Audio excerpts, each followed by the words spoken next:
इंगोरजा में अस्पताल अमले जी 18 जड़न में कोरोना वायरस की तस्दीक थियण खां पोइ मरीज़न लाइ एमरजेंसी खां सवाइ बाक़ी वार्ड बंद किया विया आहिनि।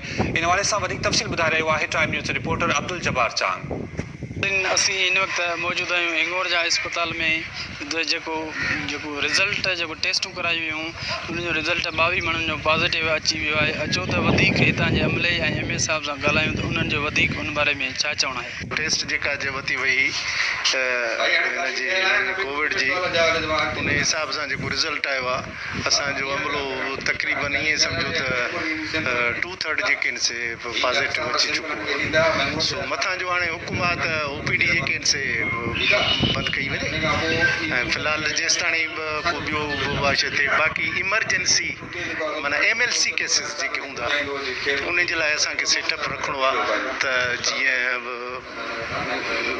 कोई बि जेके आहिनि से मेडिको लीगल केस डिस्टर्ब न थिए। शेड्यूल ते 90 माण्हुनि जी कराईसीं जेके सम्झूं पिया कॉन्टेक्ट में आहिनि एक्सपोयर में आहिनि उनजो असां टेस्टूं करायूंसीं। हुननि जो ख़ैर सां असांखे अॼु रिज़ल्ट मिलियो आहे ऐं उन में तक़रीबन असांजा जेके 25 खां 26 माण्हू पॉज़िटिव आया आहिनि जंहिंमें असांजो अस्पताल अमले में जा 18 माण्हू आहिनि जेके RAC इंगोरजा में कमु कंदा पिया आहिनि।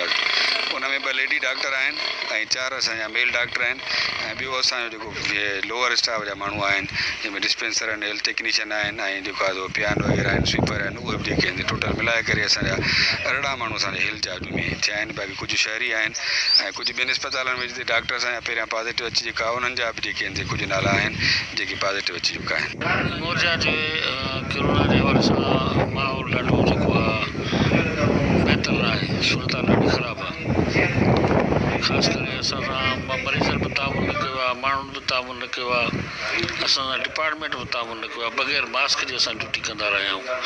ॿिए हफ़्ते हिकिड़ो मास्क असांखे ॾींदा उहो पहिरें ॾींहुं ख़तमु थी वेंदो छिजी वेंदो। अच्छा मास्क बि माना न मिलंदा मास्क। बग़ैर मास्क जे ड्यूटी कंदा रहिया आहियूं एतिरो पीरियड जॾहिं खां वठी कोरोना शुरू थियो आहे। एहतिजाज करण खां पोइ चोथों 5 ॾींहुं असां एहतिजाज कयोसीं उन खां पोइ असांखे मास्क मिलिया। हिन में मास्क न हुया।